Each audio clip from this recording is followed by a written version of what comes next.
자, 오늘 시 한 구절을 읽으며 시작하겠습니다. 한번 띄워주시죠. 제가 읽어드리고요, 여러분이 들으셨으면 좋겠습니다. 비바람 불어 흙탕물 뒤집어 썼다고 꽃이 아니더냐, 다음에 내릴 비가 다 씻어준다. 지난날 혹 흙탕물 뒤집어 쓴 일 있으십니까?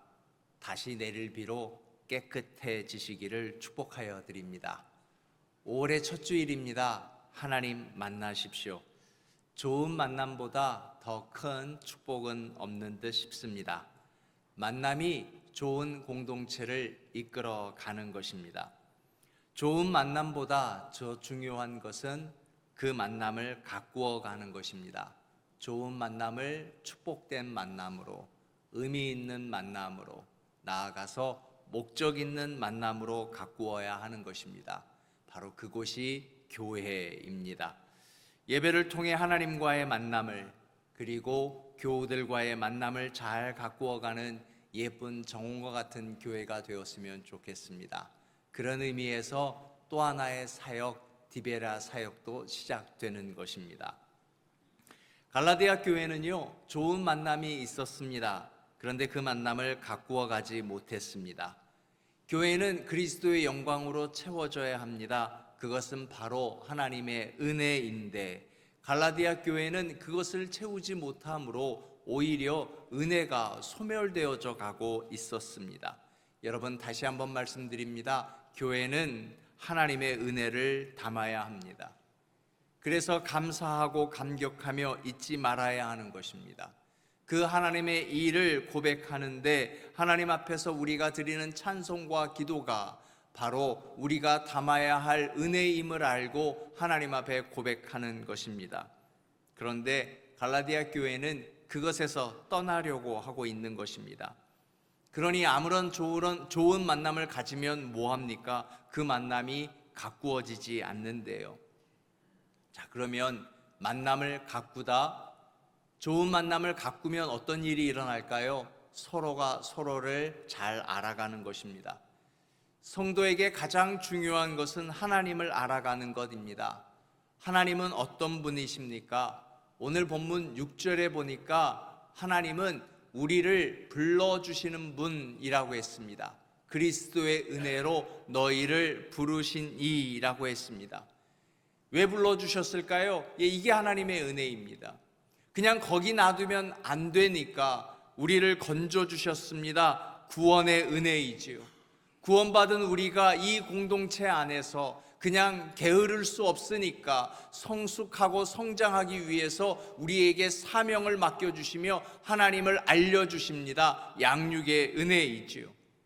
또한 우리가 그렇게 사역하면서 삶을 살아가면서 우리가 지치고 상처받습니다. 고생 많았지, 이제 여기서 위로받아라, 예배의 자리로 다시 불러주셔서 리차지하게 해주시는 소망의 은혜입니다.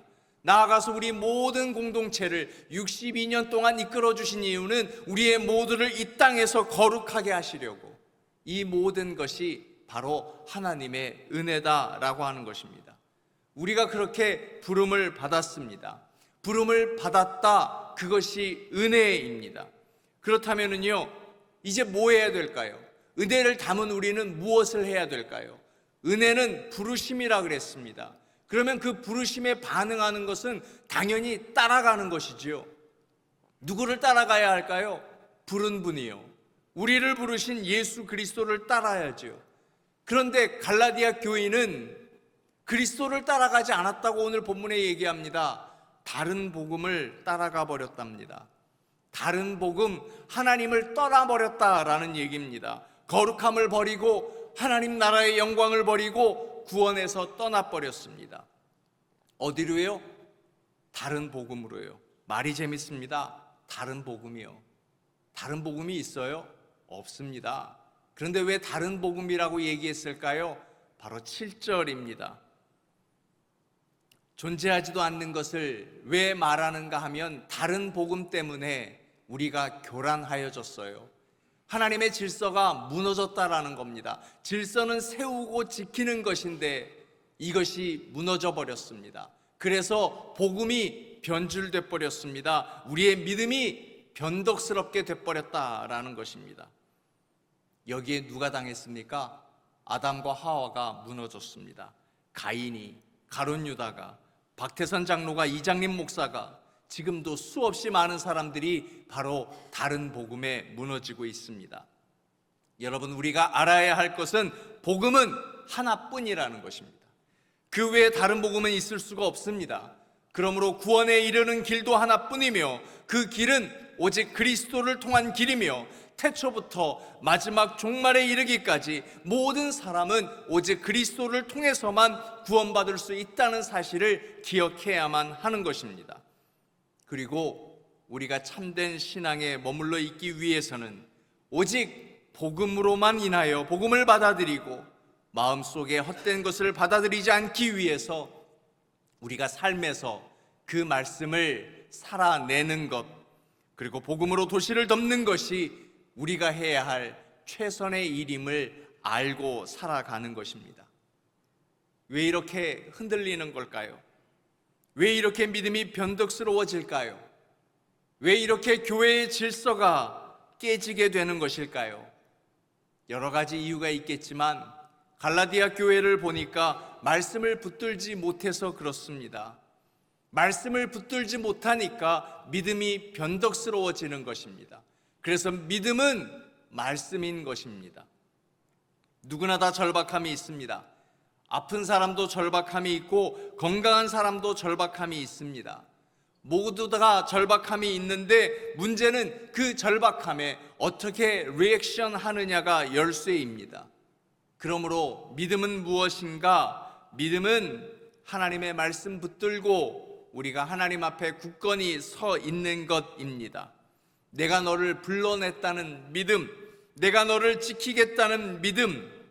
무엇이 문제인가 하면 이 약속을 붙들지 못하는 것입니다.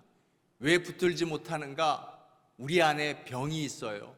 그 병은 부득이해서 병입니다. 그냥 제가 만들어 봤습니다. 심각하게는 보지 마시고요. 우리 늘 그러잖아요. 하나님, 부득이해서 그 일 못하겠어요. 부득이해서 오늘 예배 못 가겠어요. 부득이해서 거짓말 했어요. 이 부득이병을 없애지 못하면 우리 교회도 갈라디아 교회처럼 믿음이 흔들릴 수밖에 없고 변덕스러워질 수밖에 없습니다. 왜 우리가 오늘 갈라디아서를 묵상합니까? 복음의 변질이 지금도 계속되고 있거든요. 우리도 이와 같은 이유로 믿음의 변덕이 생길 수 있기에 우리는 1세기의 영성으로 21세기도 살아가 보자라고 하는 겁니다. 바울이 맞서 싸웠듯이 21세기를 살아가는 겁니다. 믿음의 선배가 그랬듯이 우리도 싸워야 하는 것입니다. 구원은 그리스도께서 이루신 일, 은혜일 뿐 거기에 다른 것을 더할 수 없기 때문에 그렇습니다. 좋은 교회는 사람이 좋아야 합니다. 그러면 좋은 사람은 하나님의 말씀을 빛나게 합니다. 말씀은 성도의 삶을 통하여서 빛이 나는 것입니다.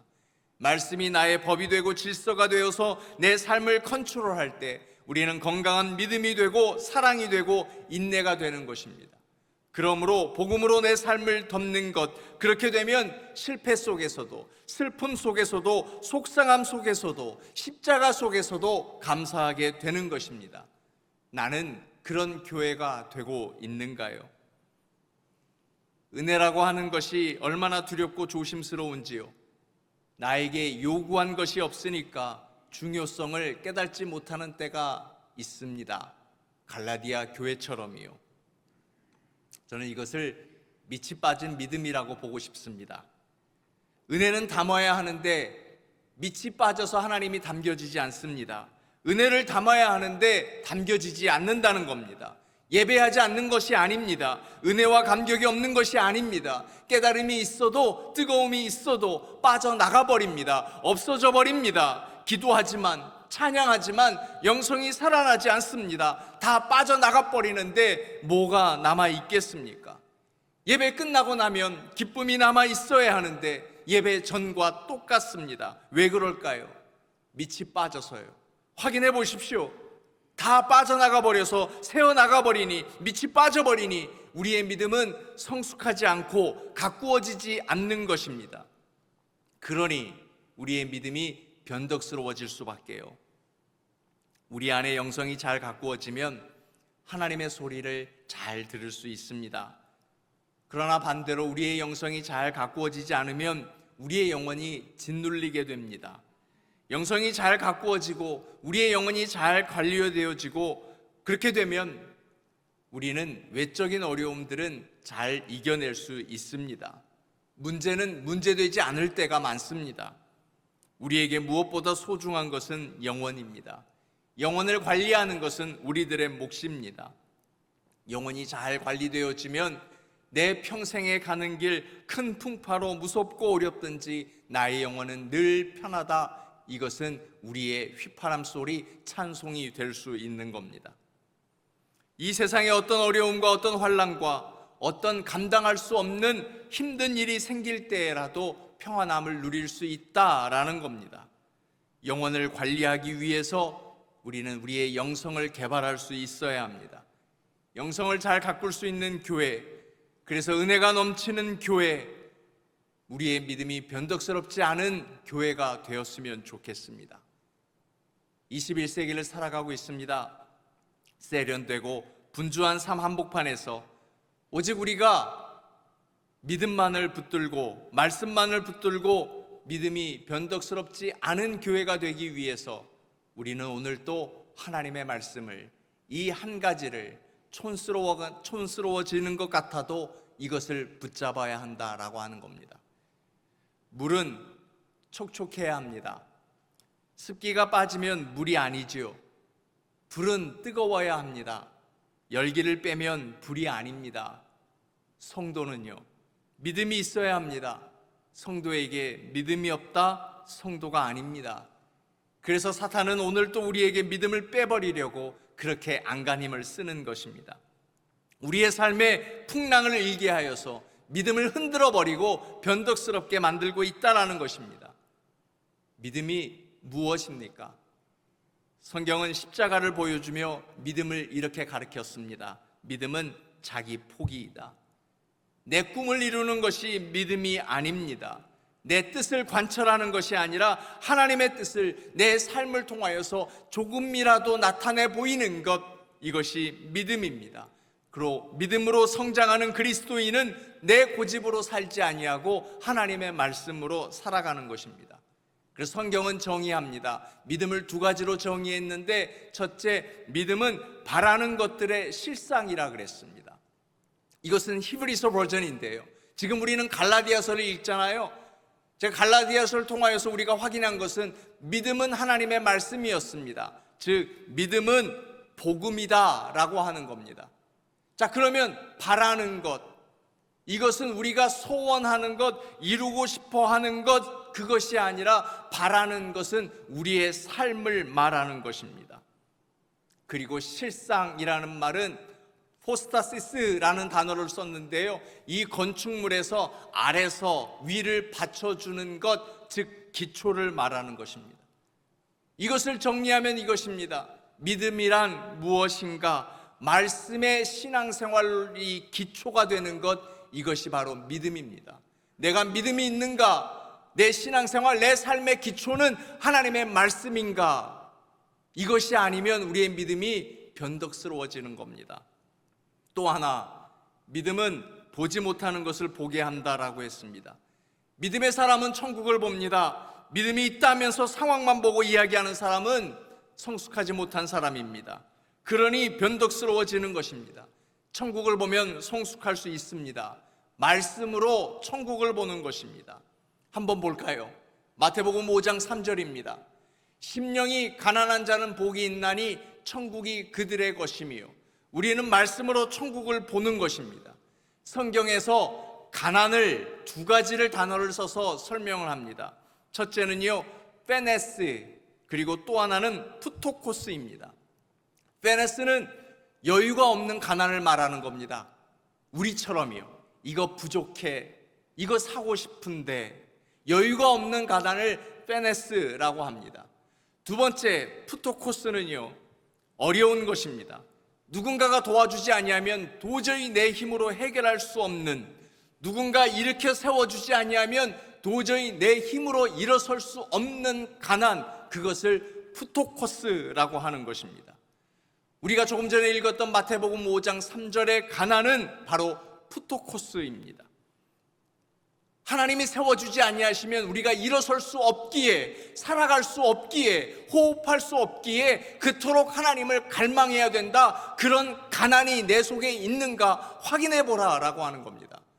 이것을 확인했던 시편의 기자는 시편 40편 17절에 이렇게 고백합니다. 나는 가난하고 궁핍하오나 주께서는 내 생각을 아시오니 나의 가난을 보셨사오니 주는 나의 도움이시오 나를 건져주시옵소서 지체하지 마옵소서, 그렇게 기도했던 것입니다.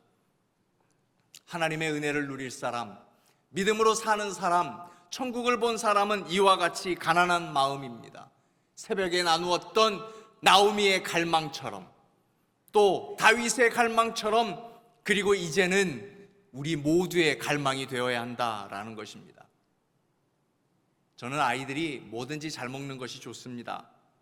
그래서 다 줘요. 과자도 주고요, 빵도 주고요. 문제는 식사 때입니다. 과자를 먹고 밥을 먹지 않습니다. 그러면 식사를 하지 아니하면 영양의 균형이 깨지지요. 다른 것에 임해 배가 불러서 정해진 식사 시간에 밥을 먹지 않습니다. 식사의 균형도 깨지고 식사 버릇도 나빠집니다. 제 아이 이야기하는 것 아닙니다. 목회자로서 오늘날 성도들을 보면 배부른 상태에서 예배에 참석합니다. 영적 배고픔이 없습니다. 다른 것에 배부르고 만족하며 그냥 그럭저럭 시카고 라이프를 살아가는 것 같습니다. 우리는 지나치게 종교화되어서 껍데기 예의 범절만 갖추게 되었습니다. 여러분, 도전합니다. 필사적으로 하나님을 갈망하고 있습니까? 이제 우리 교회가 회복해야 할 것은, 갈라디아 교회를 보고 다시 되찾아와야 될 것은 바로 이와 같이 가난한 마음, 하나님을 갈망하는 믿음인 것입니다. 그래서 여러분, 하나님을 향한 무례함을 보이십시오. 군중들 사이를 미치고 나아가 무례하게 주님의 옷자락을 붙잡았던 불치병의 혈루병 여인을 알고 계십니까? 귀신 들린 딸을 고쳐달라고 예수님께 끈덕지게 졸랐던 뻔뻔스러운 이방 여인을 기억 못하십니까? 예수님께서 자녀의 떡을 취하여 개들에게 던짐이 마땅치 아니하니라고 말씀하심으로 그녀를 모욕했지만 포기하지 않는 여인이 있었습니다. 뻔뻔스럽게, 억척스럽게 졸라댔습니다. 주여, 올소이다마는 개들도 제 주인의 상에서 떨어지는 부스러기를 먹나이다. 저는 우리 한미교회 성도들이 이렇게 뻔뻔했으면 좋겠습니다. 무례한 성도들이 되었으면 좋겠습니다. 억척스러웠으면 좋겠습니다. 그렇게 갈망해야 교회가 흔들리지 않습니다. 그런 뻔뻔한 믿음이 있어야 우리의 믿음이 변덕스럽지 않습니다. 5월입니다. 오직 복음에 대한 굶주림과 갈망으로 변덕스럽지 않는 믿음을 지키는 한 달, 그리고 첫 주에 시작되시기를 주님의 이름으로 축원하여 드립니다. 하나님, 갈라디아 교회는 은혜를 담지 못하고 밑이 빠진 믿음이 되어버렸습니다. 그래서 믿음이 흔들렸고, 그리고 그 은혜로부터 멀리 떠나 하나님을 떠나는 저주받는 교회가 되었습니다. 이 교회를 보고 우리 교회를 봅니다. 하나님, 우리는 가난합니다. 하나님 세워주지 아니하시면 스스로 설 수 없는 가난이 우리에게 있습니다. 하나님을 향한 열망이, 갈망이 있게 하여 주옵소서. 그래서 우리는 가난합니다. 뻔뻔하다 할지라도, 무례하다 할지라도, 억척스럽다 할지라도 그 갈망으로 예수 그리스도를 붙드는, 그래서 믿음이 흔들리지 아니하는 저희들 되게 하여 주옵소서. 축복으로 주신 이 5월, 그렇게 믿음이 변덕스럽지 아니하는 5월을 살아갈 수 있게 하여 주시고, 건강한 믿음으로 건강한 공동체를 잘 가꾸어가는 우리 한미교회가 되게 하여 주옵소서. 예수님의 이름으로 기도드립니다. 아멘.